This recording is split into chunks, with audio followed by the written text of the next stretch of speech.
Bonjour, alors aujourd'hui on va parler d'un livre super intéressant qui s'appelle Expérience et observation du suc gastrique et de la physiologie de la digestion, qui a été écrit en 1833 par le docteur Beaumont, où il raconte ses expériences réalisées sur un jeune homme qui s'appelait Alexis Saint-Martin.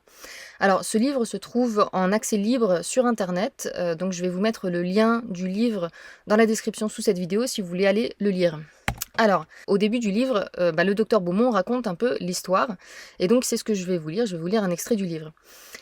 Alors que j'étais stationné à Michilimackinac, dans le territoire du Michigan en 1822, dans le cadre du service militaire des États-Unis, le cas suivant de chirurgie a été pris en charge par mes soins et mon traitement.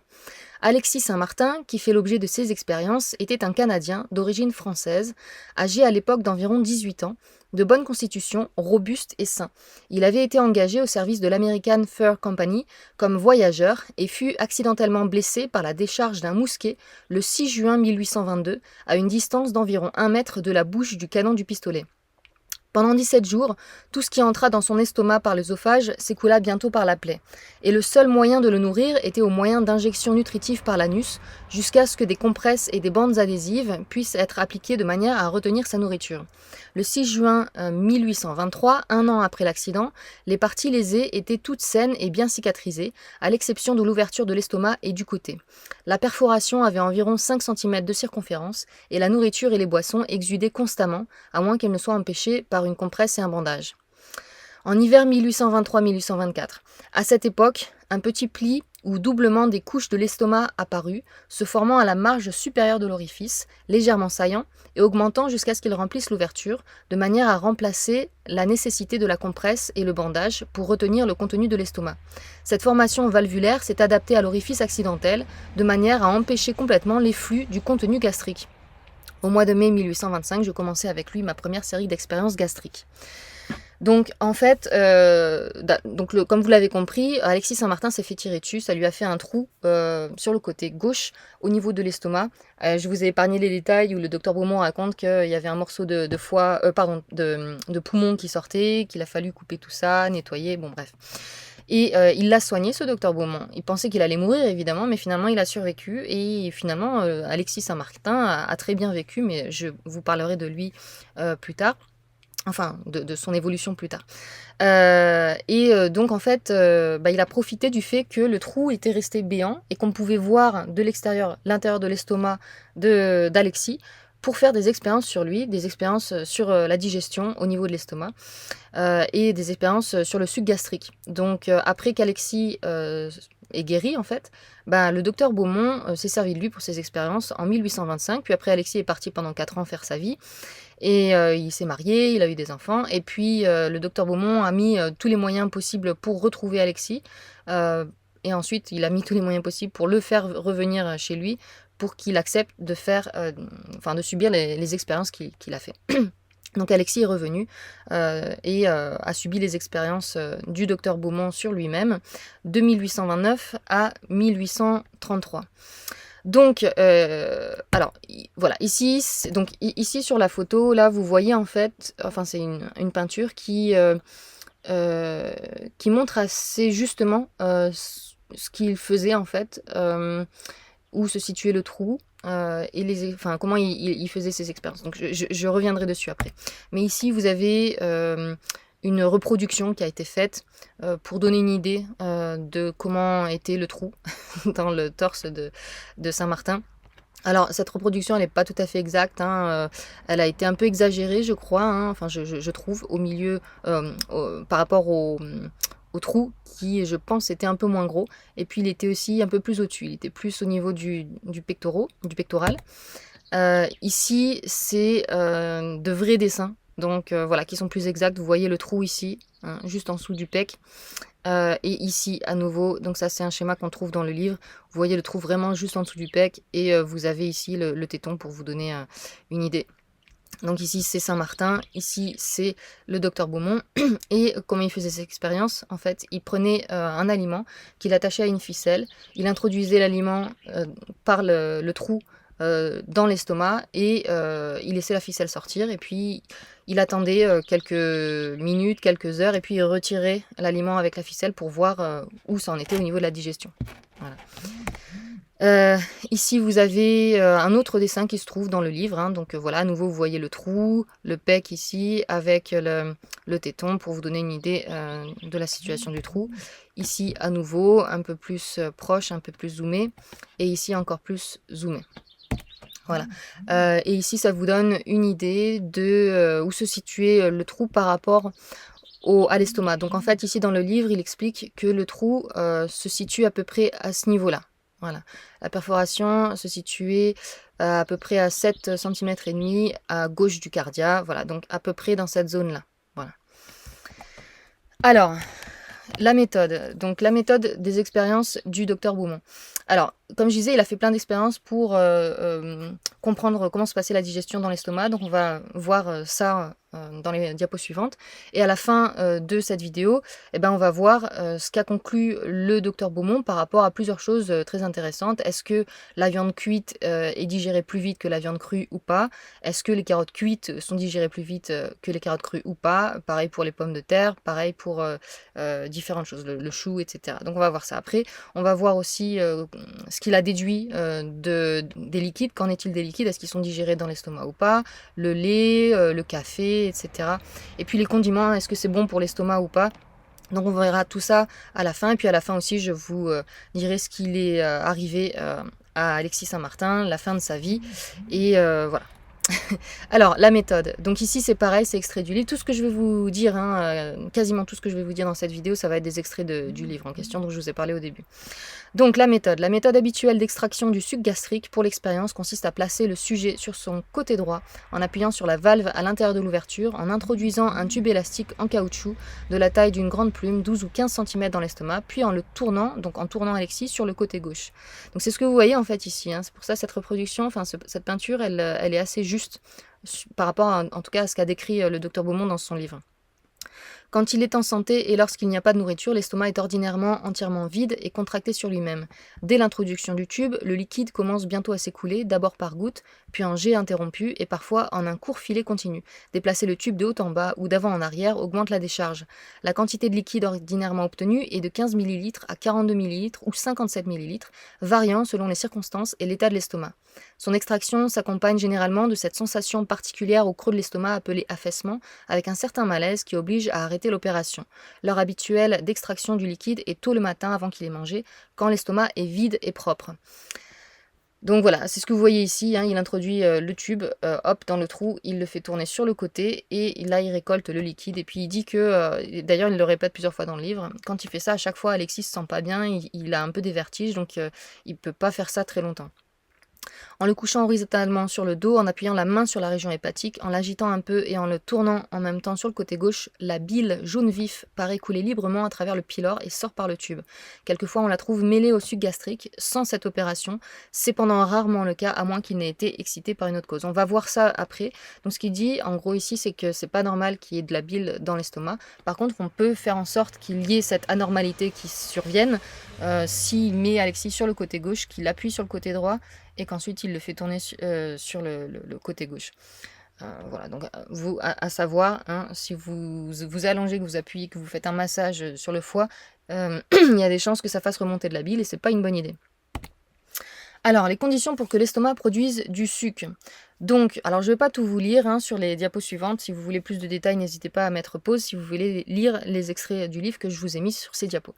Donc, l'estomac produit du suc dans certaines conditions. Donc là, il dit l'estomac ne contient pas de suc gastrique ou du moins une très petite quantité à l'état vide ou en l'absence d'aliments ou autres irritants. Donc en gros, l'estomac ne produira pas de suc s'il n'y a pas quelque chose qui arrive dedans. Voilà, à l'état normal, il est vide, il n'y a pas de suc gastrique.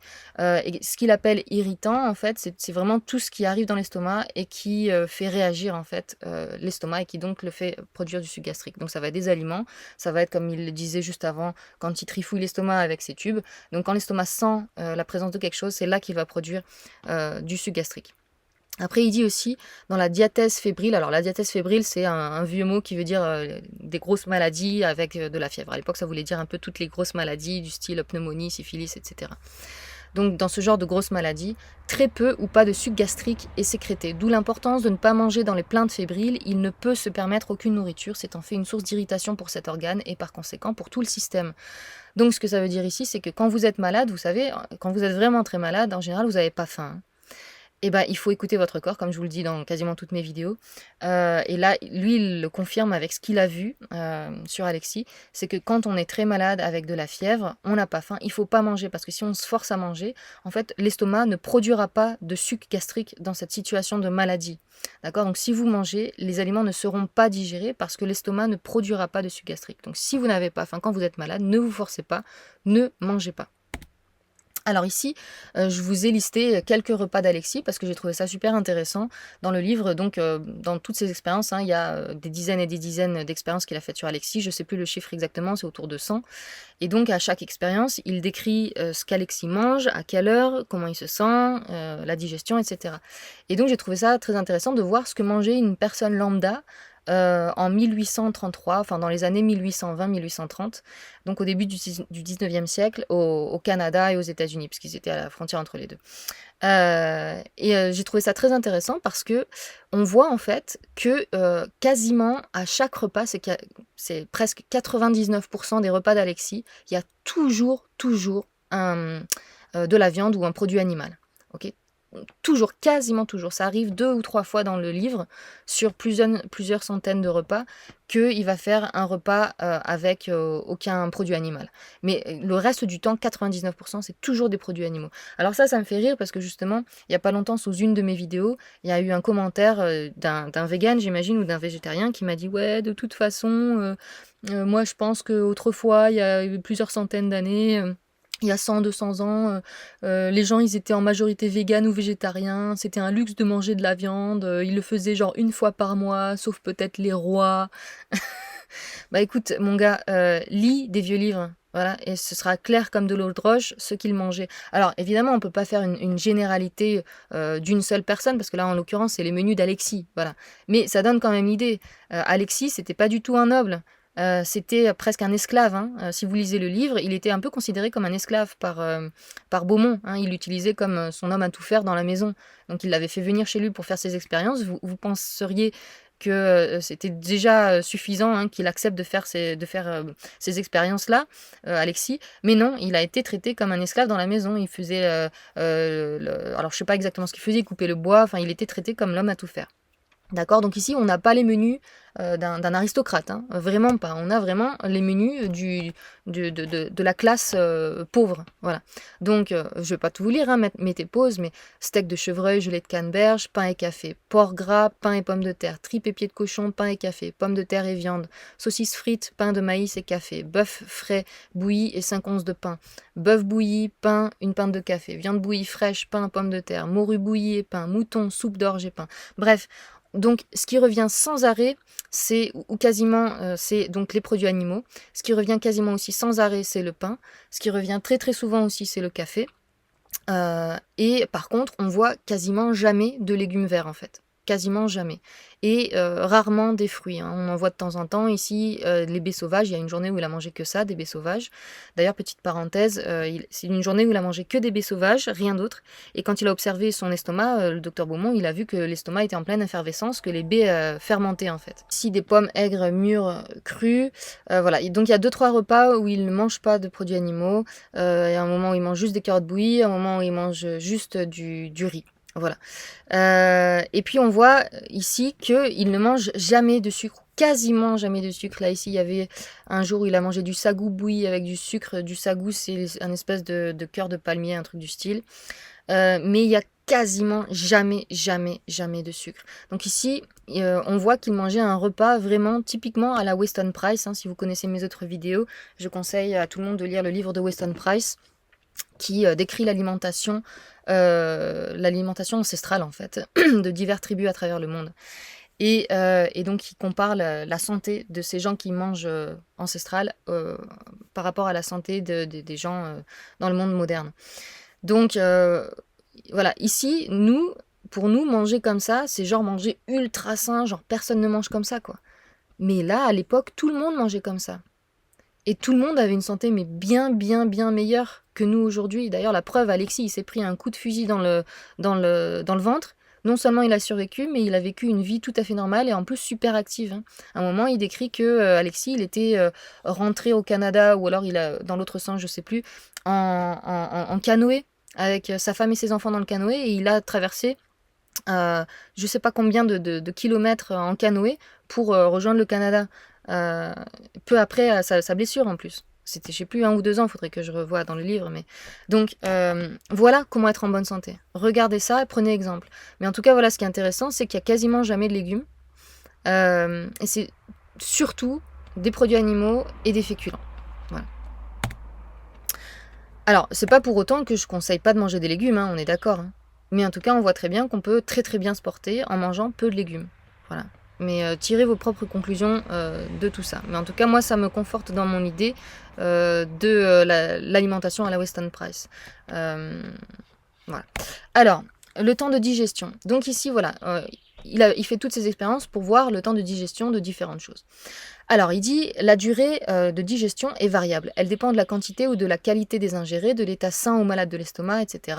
Dans les diverses expériences que j'ai faites, le temps moyen peut être calculé à environ 3h30.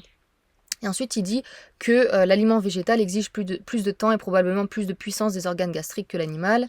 Que de toute façon, pour n'importe quel aliment, la digestion est facilitée par la division et la tendreté. Alors là, il dit, voilà, les légumes sont généralement plus lents à digérer que les viandes et les substances farineuses, bien qu'ils sortent parfois de l'estomac avant eux, à l'état non digéré. Bon, en fait, ça, c'est tout simplement parce qu'on le sait, hein, que les légumes ne sont pas ou quasiment pas digérés au niveau de l'estomac. C'est pas vraiment le rôle de l'estomac de digérer des légumes. Donc, en gros, ce qui se passe quand Alexis mangeait ses repas, qu'il mélangeait des fois des légumes. Alors, les légumes qu'il mangeait, c'était en général du chou, hein. Mais comme je vous disais tout à l'heure, il en mangeait rarement. Mais si c'était, disons, du chou et de la viande, il observait que le chou passait très vite et que la viande restait plus longtemps à digérer. Le chou passait très vite, tout simplement parce que les légumes ne sont pas digérés au niveau de l'estomac, ils sont digérés plus loin, hein, dans le système digestif. Voilà. D'une manière générale, plus la texture des aliments animaux est lâche et plus les fibres sont tendres, plus ils sont faciles à digérer. Voilà. Ici, je vous ai mis l'image d'un, je sais pas qu'on appelle ça, c'est un outil pour attendrir la viande. Donc, c'est un espèce de marteau pour attendrir la viande.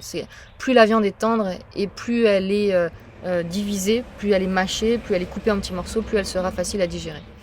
Et là, un truc intéressant qui va à l'encontre de ce que la plupart des gens pensent, il dit le gibier est reconnu comme l'une des substances les plus digestes.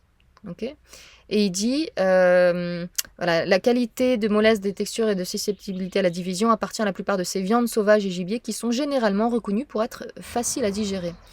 Le bœuf et le mouton d'un certain âge possèdent les qualités similaires. L'opinion avancée par Parry, qui était un autre scientifique qui avait fait les expériences, que la chair des animaux sauvages est plus dense que celle des animaux domestiques, ne correspond pas à l'expérience de ceux qui connaissent bien les premiers. Bien qu'en faisant une section de chair sauvage, un tel aspect puisse être indiqué, les fibres se trouvent cependant plus facilement séparées par la mastication ou une autre force. Bref. Donc, en gros, il dit le gibier est beaucoup plus digeste que la viande d'animaux d'élevage. Et ensuite, il dit la digestibilité de la plupart des viandes est améliorée par un début de putréfaction qui attendrit les fibres musculaires. Ça, on le sait, hein, on sait qu'autrefois, ils mangeaient de la viande faisandée. Et puis, toujours de nos jours, vous mangerez jamais un steak qui sort d'une vache qui vient d'être tuée, hein. Ils font toujours poser la viande pendant au moins 2 semaines, parfois 3 semaines, parfois plus. Ils font maturer la viande, sinon, autrement, elle serait beaucoup trop dure à manger. Donc, toujours de nos jours, on fait ça, hein. Et puis là, il dit que si un dîner se composait de steak de chevreuil et de porc gras, là, le temps de digestion serait probablement 2 fois plus long que si le chevreuil avait été mangé seul, parce qu'en gros, il dit que la digestion du gras prend beaucoup plus de temps. Voilà, donc selon ce que Alexis mangeait, ça prenait plus ou moins de temps, mais même si on sait que le chevreuil est très facilement digeste, si on ajoute quelque chose de moins digeste comme du gras, la totalité sera digérée moins rapidement. Et puis là, il parle des poissons. Il dit la variété de poissons peut être considérée comme facilement digestible. Le homard, le crabe et quelques autres fruits de mer sont peut-être des exceptions. Donc le poisson facilement digeste, sauf peut-être les fruits de mer un petit peu moins. Ici, il nous donne quelques exemples de repas où la digestion s'est passée très vite. Donc ici, c'est un repas juste avec une chose, le riz bouilli, simplement cuit à l'eau, qui a été digéré en 1 heure seulement. Ici, un steak de chevreuil avec de la gelée de canneberge et du pain et une pinte de café qui a été digéré en 1 heure et demie seulement. Ici, des tripes et pieds de cochon en sauce, du pain et du café. Ça a été digéré en 1 heure. Voilà. Et il dit que ce qui est gélatineux, c'est très très facilement digeste. Ici, Alexis a mangé 2 œufs au plat et 3 pommes mûres, et ça a été digéré en 1 heure, donc très rapidement. Et là, ici, petite parenthèse, hein, donc il a mangé des pommes et des œufs. Donc là, petite parenthèse pour les personnes qui pensent que les fruits sont mal digérés quand ils sont absorbés avec d'autres aliments, notamment des protéines. On voit ici que c'est pas du tout le cas. Ça a été un des repas les plus faciles à digérer pour Alexis. Alors que, comme je l'ai dit au début, quand il a mangé juste des baies sauvages, là par contre, ça fermentait, ça se digérait pas bien. Vous voyez, donc, alors, mon conseil, comme toujours, c'est vous écoutez, vous faites des essais, vous voyez ce qui passe le mieux pour vous. C'est pas parce que c'est marqué dans un livre que c'est le cas pour tout le monde, c'est pas parce que c'était le cas d'Alexis que c'est le cas pour tout le monde, on est d'accord. Mais en tout cas, tout ce qui est chrononutrition, je m'y étais intéressée il y a longtemps et je trouve que c'est pas pertinent. Voilà. Mais après, encore une fois, chacun doit s'écouter. Si vous, la chrononutrition, ça vous réussit, eh ben faites comme ça. Mais c'est juste que c'est pas, il faut pas que ce soit un dogme, c'est pas le cas pour tout le monde. Ok. Donc ici, 2 œufs au plat et 3 pommes mûres, ça a été digéré très bien et très rapidement. Par contre, ici, justement, on revient au repas de fruits seuls. Là, il a mangé 255 grammes de pommes crues, mûres et aigres, sans rien d'autre, juste des pommes, qui étaient un peu plus acides que les pommes habituelles. Et ben, ça a été long et compliqué à digérer et ça a abîmé l'estomac. Il dit, après la digestion, aspect morbide de la surface gastrique considérablement augmenté. Et ici, vous avez des tableaux, alors je ne vais pas vous les lire, hein, vous faites pause, des tableaux où il explique, voilà, où il montre le temps de digestion dans l'estomac et in vitro dans des petites fioles aussi. Et la température de l'estomac, alors il a pris la température souvent, et il est arrivé à la conclusion que la température moyenne de l'estomac était de 100 degrés Fahrenheit, c'est-à-dire 37,7 degrés Celsius, et la température de l'estomac varie selon l'activité d'Alexis, et ça varie aussi selon l'atmosphère. Il ressort des expériences ci-dessus que les variations de l'atmosphère produisent des effets sur la température de l'estomac. Une atmosphère sèche l'augmente, et une atmosphère humide la diminue. Donc à savoir. Et on digère mieux quand la température de l'estomac est plus haute. Voilà.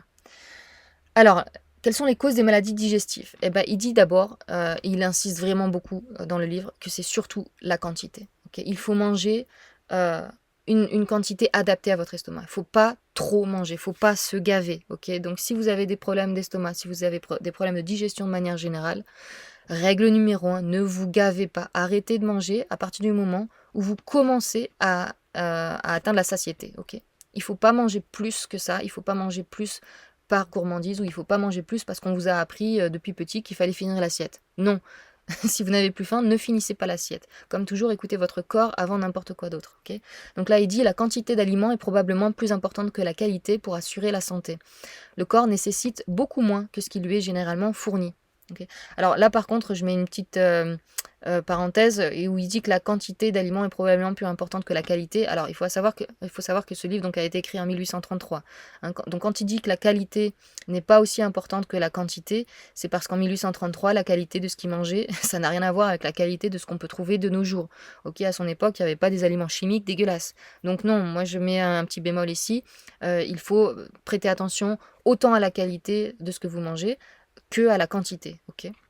Voilà, donc là, n'hésitez pas à faire pause, je ne vais pas tout lire, mais voilà. Il dit, lorsque le liquide gastrique devient saturé, il refuse de dissoudre davantage, ok. Si une quantité de nourriture supérieure à la quantité ordinaire est prise, une partie de celle-ci restera non dissoute dans l'estomac et produira les symptômes désagréables habituels de l'indigestion. Et puis là, il répond à la question de est-ce que c'est mauvais de manger plusieurs repas d'affilée. Il dit par exemple, vous mangez un repas, et puis juste après, vous mangez un autre repas.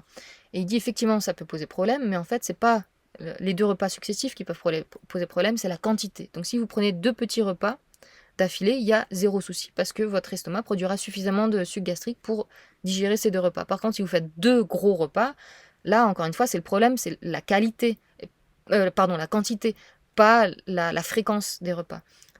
Et donc, si vous mangez 2 gros repas, vous n'arriverez pas à digérer. Si vous mangez 2, 3, 4, 20, si vous voulez, petits repas d'affilée, c'est pas un souci, parce qu'il y aura suffisamment de sucre gastrique pour digérer ça. C'est la quantité qui est importante. Voilà. Il dit les portions de nourriture non digérées dans l'estomac produisent tous des phénomènes de fièvre. Il dit voilà, après avoir trop mangé ou bu, la chimification est retardée et bien que l'appétit ne soit pas toujours altéré au début, les fluides deviennent âcres et piquants, excoriant les bords de l'ouverture et produisent presque invariablement des plaques afteuses et les autres indications d'un état maladif de la membrane interne. Sachez que vous le sentez pas. Quand vous mangez beaucoup, vous sentez pas ça, vous pouvez sentir un petit malaise. Mais par contre, ce qui est vraiment intéressant avec ce livre, c'est que Beaumont, il a vraiment vu de ses yeux qu'à chaque fois que l'estomac était stressé par des gros repas et d'autres choses qu'on va voir après, eh ben, c'est visible sur la surface de l'estomac, il y a des aftes qui se créent, ça devient rouge, ça perd du mucus, etc. Ici, voilà, c'est pareil, il continue dans le même sujet. Une mauvaise indulgence à manger et à boire a été le précurseur le plus courant de ces affections pathologiques des couches de l'estomac. Le libre usage d'alcool ardent, de vin, de bière ou de toute liqueur enivrante, poursuivi pendant quelques jours, a invariablement produit ces changements morbides. On va reparler de l'alcool après. Manger avec voracité ou avec excès, avaler des aliments grossièrement mastiqués ou trop rapidement, tout ça, ça pose des problèmes. Okay. Et là, ce qu'il dit, ce qui est intéressant, c'est que ces changements et conditions morbides sont cependant rarement indiqués par des symptômes ordinaires. C'est-à-dire que quand Alexis a mal mangé ou a trop bu d'alcool, en général, il ne voit pas du tout de suite sur lui-même des symptômes. Alexis ne ressent pas de symptômes, vraiment. Par contre, le docteur Beaumont, il voit dans l'estomac que l'estomac est en mauvaise santé. Par contre, ça ne se reflète pas forcément dans ce que ressent Alexis lui-même, en fait. Donc ici, c'est pour vous dire que vous ne ressentez pas forcément que votre estomac ou même le reste de votre système digestif est en PLS, a du mal, jusqu'à ce que ce soit vraiment avancé. Okay. Donc c'est pour ça qu'il faut constamment manger correctement et en quantité normale, parce que vous pouvez avoir l'impression de ne pas avoir de symptômes, mais en fait, l'irritation se construit jour après jour, et quand vous sentirez enfin des symptômes, c'est que vous êtes allé déjà trop loin, beaucoup trop loin. Okay. Si vous aviez pris soin de votre estomac avant d'avoir des symptômes, vous n'auriez pas les problèmes que vous avez aujourd'hui. Okay. Une autre cause des maladies digestives, c'est l'importance de la mastication et de la déglutition. Là, il explique que c'est très très important de mâcher. Bon, ça, on le savait, mais il l'a observé. Il a vu que si les aliments n'étaient pas assez mâchés, ils allaient être digérés en surface dans l'estomac. Et quand il retirait l'aliment de l'estomac et qu'il regardait, donc il était légèrement digéré en surface, mais s'il n'était pas mâché, l'aliment pouvait rester des heures et des heures, jusqu'à 24 heures, voire plus, dans l'estomac. Et ça, au bout de 24 heures ou quoi, ça faisait vraiment mal à Alexis, il avait des indigestions, etc. Donc la mastication, très importante, et il dit aussi que c'est très important de manger lentement, parce que si vous mangez trop vite, vous n'allez pas sentir la satiété au bon moment, et donc vous allez manger de trop grandes quantités, et on revient au point de tout à l'heure, si vous mangez trop vite, vous allez trop manger en quantité, et donc vous allez abîmer votre estomac. L'influence des émotions sur la digestion, alors ça c'est super intéressant. Bon, ça aussi c'est pareil, c'est quelque chose qu'on sait déjà, qu'on a déjà entendu. Si vous êtes énervé, tout ça, il faut manger dans le calme. Mais là, c'est pas seulement des paroles en l'air, il l'a observé de ses yeux. Okay, il a observé de ses yeux qu'à chaque fois qu'Alexis était perturbé émotionnellement, ou qui faisait trop d'exercices, quelque chose de trop intense, que ce soit émotionnel ou physique, ça perturbait énormément la digestion, ça perturbait énormément la qualité du suc gastrique, et ça abîmait concrètement la paroi de l'estomac. Voilà, il dit, bon ça, voilà, quand on a des problèmes de fièvre ou de maladie de fièvre, comme je disais tout à l'heure, transpiration obstruée, excitation excessive par des liqueurs stimulantes, surcharge de l'estomac avec de la nourriture, des émotions comme la peur, la colère ou quoi que ce soit qui déprime ou perturbe le système nerveux, la couche vileuse de l'estomac devient parfois rouge et sèche, les sécrétions deviennent viciées, etc., etc. La peur et la colère freinent la sécrétion du suc gastrique. Celle-ci provoque un afflux de bile dans l'estomac. Donc la colère provoque un afflux de bile dans l'estomac, ce qui altère ses propriétés dissolvantes. Okay, c'est pour ça qu'on dit te fais pas de bile, se faire de la bile. C'est parce que effectivement, quand on est très stressé, très énervé, ou qu'on a une grosse émotion du style peur ou colère ou anxiété, la bile remonte et ça cause plein de problèmes. La peur, la colère ou tout ce qui déprime le système nerveux, voilà, la couche vileuse devient parfois rouge et sèche, blablabla. Et ici, c'est un exemple où, donc c'était une expérience où à 9h, Alexis a mangé du porc gras, du pain et des pommes de terre. Et puis là, il dit, elle était d'une consistance laiteuse ou plutôt mince, semblable à du cru, considérablement, voilà. Donc le résultat de la digestion, c'était considérablement teinté de bile jaune.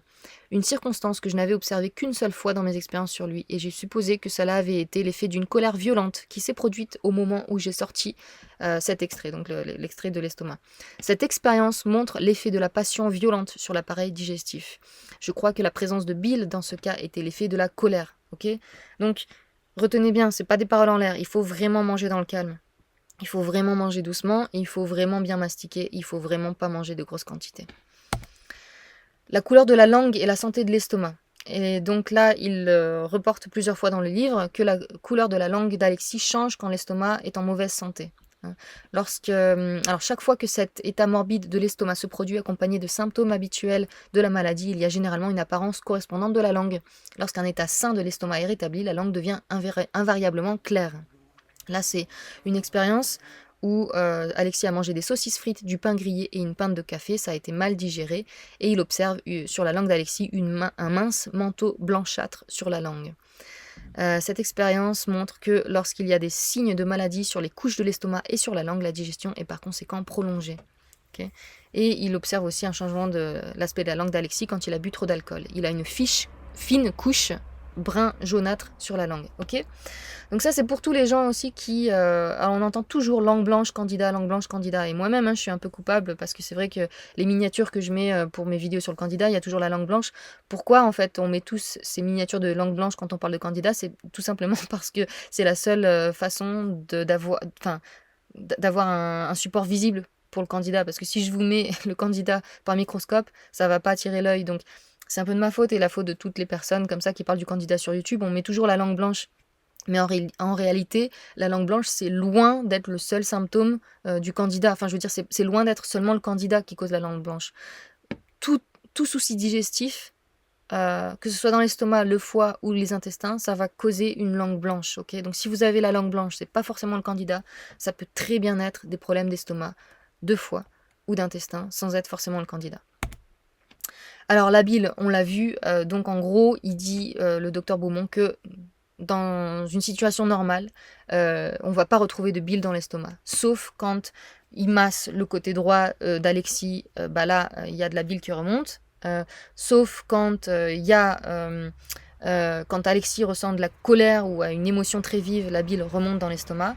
Et il y a une troisième situation, c'est quand Alexis mange beaucoup de gras sur plusieurs jours d'affilée, il y a de la bile qui finit par remonter pour aider en fait à la digestion du gras dans l'estomac. Donc cette troisième situation, elle est plus normale entre guillemets, c'est le corps qui fait ça pour mieux digérer le gras.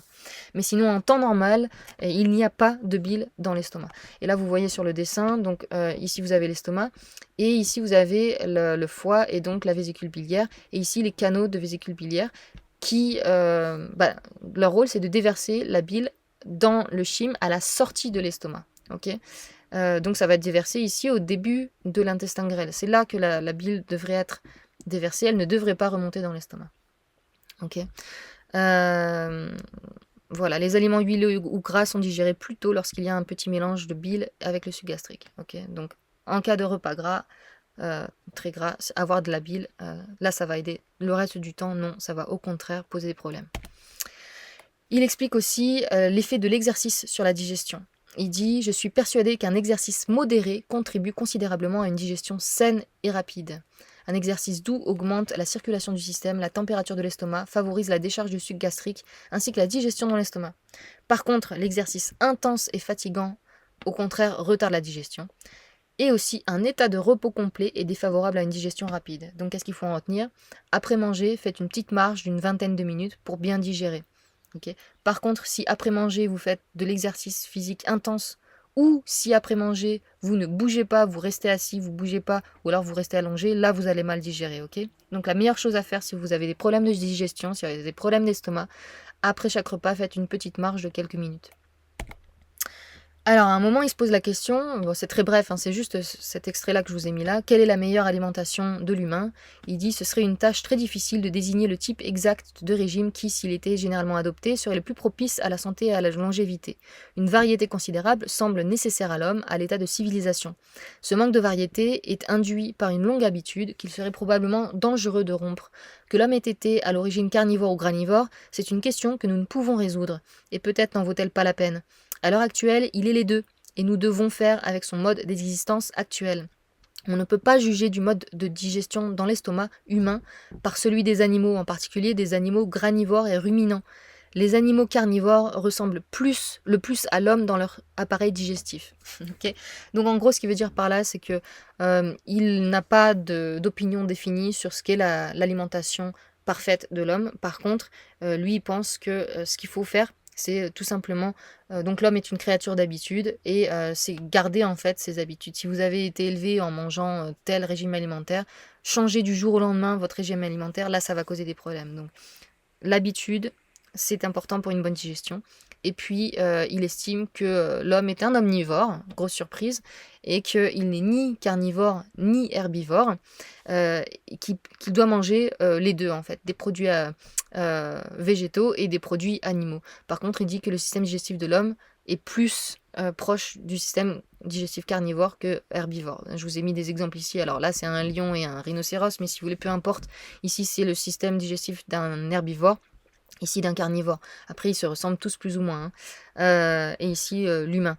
Et on voit qu'effectivement, la grande différence entre l'humain et le carnivore, c'est que le carnivore a un côlon beaucoup plus court. Et par contre, au niveau de l'intestin grêle, c'est à peu près la même. Voilà. L'estomac, l'intestin grêle, c'est à peu près la même taille, mais c'est le côlon qui différencie vraiment le carnivore de l'homme. Et ici, par rapport à l'herbivore, vous avez les ruminants, comme par exemple les vaches, qui, elles, ont 4 estomacs, nous, on n'en a qu'un seul. Mais surtout, les herbivores vont avoir un sécom immense, énorme, ici, cette partie-là. Un sécom énorme qui permet de fermenter et digérer toutes les plantes. Okay, nous, on n'a pas de sécom. On a un minuscule sécom, on a un vestige de sécom qui est notre appendice. C'est ridicule. Okay, donc, on n'est ni herbivore ni carnivore, on est omnivore. Grosse surprise. Alors, cuit versus cru. Il a fait plusieurs expériences Beaumont pour voir qu'est-ce qui était le plus digeste. Eh bien, il en a conclu que le bœuf bouilli est plus digeste que le bœuf cru. Et pour les huîtres crues sont plus rapidement digérées que les cuites. Pour les œufs, pardon, le blanc cuit doucement d'œuf, donc le blanc d'œuf pas trop ferme mais pas trop liquide non plus, est le mieux digéré. Après ça, ça va être le blanc d'œuf cru, et le moins bien digéré, ça va être le blanc d'œuf cuit fermement. Pour le chou, le cru est digéré plus rapidement que le bouilli. Mais bon, là, en fait, c'est juste, il a vu que le cru était plus vite, passait plus vite dans l'estomac que le bouilli. C'est juste que, comme je disais au début, les légumes, surtout crus, ne vont pas rester dans l'estomac, ils vont être digérés plus loin. Okay. Pour le pané, le bouilli est plus facile à digérer que le cru. La carotte bouillie est plus digeste que la crue. La pomme de terre bouillie est plus digeste que la crue. Pour revenir à la viande, il dit la viande crue est susceptible d'être digérée par le suc gastrique, bien qu'à un degré moindre que la viande cuite. Donc, moi, mon opinion personnelle, c'est que je trouve personnellement que la viande crue est très digeste. Mais en fait, je vois pas forcément de différence entre la viande crue et cuite, moi, sur ma digestion, donc je mange les deux. Mais voilà, selon ses expériences en tout cas, il a observé que la viande cuite, bœuf bouilli, cuit, était plus rapidement digeste que le cru. Voilà. Comment l'estomac gère les liquides? Le lait est digéré dans l'estomac, mais pas les autres liquides, comme l'eau et le café. Donc en gros, il dit que les liquides, il a observé qu'elles étaient soit directement absorbées au niveau de l'estomac, soit elles passaient très vite et dans l'estomac, elles ne restaient pas, elles étaient digérées plus loin, enfin absorbées plus loin. Il n'y a pas de système, il n'y a pas de processus de digestion des liquides, même des liquides qui contiennent des choses, comme les tisanes ou le café, voilà, ça ne va pas être digéré dans l'estomac. Ça va être très vite absorbé. L'alcool aussi va être très vite absorbé. Tout ça, c'est des choses qu'on sait maintenant, hein. On sait que l'alcool est absorbé directement dans l'estomac, que l'eau aussi. Par contre, si c'est de la soupe qui contient des aliments nutritifs et de l'eau, bah en fait, l'eau va être très vite absorbée pour qu'il ne reste que la matière solide, pour qu'elle puisse être digérée. Sinon, si les aliments restaient dans le liquide, ce serait beaucoup trop dilué, en fait. Les sucs gastriques seraient beaucoup trop dilués. Donc voilà, comment votre estomac fonctionne, c'est qu'il va vite absorber l'eau de la soupe, Par contre, le solide va se regrouper, former une boule qui va être ensuite digérée par vos sucs gastriques. Ok. Et il dit les boissons artificielles sont probablement toutes plus ou moins nocives. Hein. Il observe ça à chaque fois sur l'estomac de Saint-Martin, que surtout quand il boit de l'alcool, c'est très mauvais. Par contre, il boit souvent du café, Saint-Martin. Beaumont n'a pas forcément observé que ça posait des problèmes. Voilà. Alors, le lait. Donc, le lait, c'est une exception dans les liquides. Hein. Il disait les liquides, ils restent pas dans l'estomac, ils sont pas digérés, sauf le lait. Le lait est digéré dans l'estomac, mais pas les autres liquides comme l'eau et le café. Dans cette expérience, il fallait 2 heures pour digérer un repas de pain et de lait, un temps plus court que le temps habituel pour l'élimination d'un repas ordinaire. Pour ceux qui ont des estomacs sains et peu sophistiqués, le lait semble être l'un des meilleurs aliments que nous possédions. Il est moins stimulant que la chair et plus nutritif que les légumes. Pour les personnes prédisposées aux affections pyrexiques et qui ne sont pas obligées d'effectuer des travaux pénibles et puissants, c'est le régime le plus approprié. Mais l'estomac est un organe d'habitude. Il peut s'habituer à tout type de régime et des changements soudains sont susceptibles de déranger ses actions saines. Pour ceux qui sont habitués à une alimentation stimulante comme les viandes fortes, les boissons fortes et les aliments très assaisonnés de toutes sortes, le passage à un régime lacté qui contient une stimulation considérablement réduite serait probablement un changement imprudent. Lorsque cela est nécessaire, le changement doit être si graduel que l'estomac s'y accommode peu à peu. Ok, donc ça, c'est vraiment une règle à retenir en général. Comme il disait tout à l'heure, nous sommes habitués à un certain régime alimentaire. C'est jamais une bonne idée de changer très vite et drastiquement votre régime alimentaire. Et pour n'importe quel changement dans votre régime alimentaire, vous devez y aller vraiment très très très progressivement. Mais donc, en tout cas, selon lui, il a observé que le lait, c'était un aliment très digeste qu'il recommande dans certaines situations. Et le fromage, par contre, il a remarqué que le fromage était peu digeste à cause du fait qu'il est très compact. Donc voilà, il faut bien le mâcher. Mais même bien mâché, il va être pas facilement digeste parce qu'il est très riche en gras. Hein, il dit le fromage mâché est entièrement digéré, plus rapidement qu'un morceau entier non digéré, bien sûr. Mais le fromage mâché a quand même été digéré après 24 heures. C'est très très long. Et l'alcool, j'en ai un petit peu parlé tout à l'heure, mais voilà, il dit que c'est très nocif, très très nocif. Et ici, il parle d'une expérience, il dit que le 28 juillet, l'estomac d'Alexis n'était pas sain, il avait quelques érythèmes et plaques afteuses sur la surface de la muqueuse. Saint-Martin boit assez librement de l'alcool ardent depuis 8 ou 10 jours, ne se plaint d'aucune douleur et ne présente aucun symptôme d'indisposition générale, dit qu'il se sent bien et qu'il a bon appétit. Mais les jours suivants, il voit une membrane interne morbide, érythème considérable et quelques plaques afteuses à la surface exposée. Les sécrétions sont viciées. Les sécrétions gastriques extraites ce matin étaient mêlées d'une grande proportion de mucus épais et filant et d'une quantité considérable de matière muco-purulente légèrement teintée de sang. Saint-Martin ne se plaint d'aucun symptôme indiquant un dérangement général du système. Donc ça rejoint ce qu'on disait tout à l'heure. Vous pouvez abîmer votre estomac pendant des jours et des jours sans ressentir de symptômes. C'est pas parce que vous ressentez c'est pas parce que vous ne ressentez pas de symptômes que votre estomac n'est pas abîmé. Là, il l'observait clairement. Donc Saint-Martin, il a bu un peu comme un trou, alors comme un trou je sais pas, mais il a bu en tout cas de l'alcool tous les jours pendant une dizaine de jours. Et ça a suffi de boire de l'alcool tous les jours pendant juste une dizaine de jours pour vraiment défoncer son estomac comme vous le voyez. Hein, du sang, du mucus purulent, etc. Son estomac revient à la normale le 5 août, donc plusieurs jours après avoir arrêté l'alcool. Okay. Donc l'alcool c'est vraiment très très très nocif pour l'estomac, pour la digestion, pour le système digestif de manière générale. Les condiments de même. Hein, là, il a observé que la moutarde retardait le processus de digestion, donc tout ce qui est très piquant, c'est nocif, sauf si vous avez un estomac faible, vraiment affaibli, qui est trop mou, qui n'est pas assez dynamique. Là, les épices piquantes, ça va aider votre estomac à mieux fonctionner, mais ça doit être quelque chose de médicinal à n'utiliser que temporairement. Mais comme il le disait tout à l'heure, pour les personnes qui sont habituées depuis toujours à manger épicé dans certains pays, eux ils sont habitués, donc ça va bien marcher pour eux. Par contre, si vous n'êtes pas habitué à manger épicé tous les jours, sachez que les moments où vous mangerez épicé, ça va abîmer votre estomac, surtout si vous le faites plusieurs jours d'affilée. Et il dit donc que les condiments peuvent assister pendant un certain temps à l'action d'un estomac affaibli. Voilà, c'est ce que je disais. Par contre, le sel et le vinaigre sont des exceptions et ne sont pas désagréables à cette charge lorsqu'ils sont utilisés avec modération. Ils aident au contraire tous les deux à la digestion. Le vinaigre en rendant les fibres musculaires plus tendres et le vinaigre et le sel ensemble en produisant un liquide ayant quelque analogie avec le suc gastrique. C'est pour ça que quand vous avez des soucis gastriques, quand vous avez une hypochloridrie, on vous conseille toujours de boire dans un petit peu d'eau, vous mettez du vinaigre et du sel et vous avalez ça avant vos repas, ça va vous aider à digérer. Et bien là, le docteur Beaumont l'explique, c'est parce que le vinaigre et le sel ensemble, ça copie l'acide chlorhydrique produit par votre système, par votre estomac. Voilà, et ici c'est des conclusions du livre, je vous laisse faire pause, c'est à la fin du livre, c'est ce qu'il en a conclu de toutes ces expériences. Je vous laisse faire pause si vous voulez lire ça.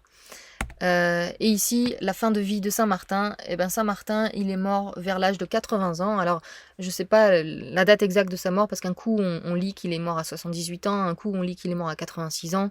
Donc, bon, en moyenne, il est mort dans les 80 ans. Il a eu 6 enfants, il a été marié donc toute sa vie, et il a vécu une vie normale et très active. Et à savoir qu'à sa mort, les scientifiques voulaient acheter à la famille le corps d'Alexis pour pouvoir continuer à l'observer. Mais bon, apparemment, Alexis n'avait pas un très bon souvenir de son séjour chez le docteur Beaumont, puisqu'après, il est plus jamais revenu chez lui. Hein. Il est parti en 1833, puis il est plus jamais revenu. Et il a toujours fui les médecins après ça. Il n'a plus jamais voulu être considéré comme un objet d'expérience. Et à sa mort, sa famille a caché son corps. Elle a refusé, bien évidemment, donc de donner son corps ou de vendre son corps aux scientifiques. Et elle a caché son corps parce qu'elle voulait pas que les scientifiques aillent déterrer son corps et aillent le voler. Donc, ils ont caché son corps, ils l'ont laissé pourrir pendant plusieurs jours au soleil. Puis ensuite, ils l'ont enterré beaucoup plus profond que, que la normale et dans un endroit caché. Voilà. Voilà la fin de la vie d'Alexis Saint-Martin. Donc retenez bien, si vous avez des problèmes d'estomac, si vous avez des problèmes de digestion de manière générale, c'est très très important de ne pas manger trop en quantité. Très très important de bien mâcher. Très très important de ne pas être stressé quand vous mangez. Ne pas regarder des choses stressantes à la télé quand vous mangez ou après le repas. Ne regardez pas les infos, ne regardez pas des films d'horreur ou des choses comme ça, ok? Ne vous énervez pas avec quelqu'un pendant un repas, ok? Là, vous êtes sûr de ne pas digérer, quoi. Voilà, et puis manger des aliments facilement digestes, on a vu lesquels. Éviter l'alcool à tout prix. Si vous buvez l'alcool, il faut que ce soit de temps en temps, mais jamais tous les jours pendant plusieurs jours. On a vu les résultats. Donc voilà, j'espère que vous avez bien retenu les conclusions de ce livre que je vous ai retranscrit dans cette vidéo. J'espère que cette vidéo vous aura aidé et je vous encourage à lire le livre si vous comprenez l'anglais. Le livre sera en description sous cette vidéo et j'ai un cours pour réparer votre système digestif. Je mettrai le lien sous la vidéo dans la description. N'hésitez pas si vous avez des questions sous les commentaires. Je vous vois dans la prochaine vidéo. À bientôt. Salut!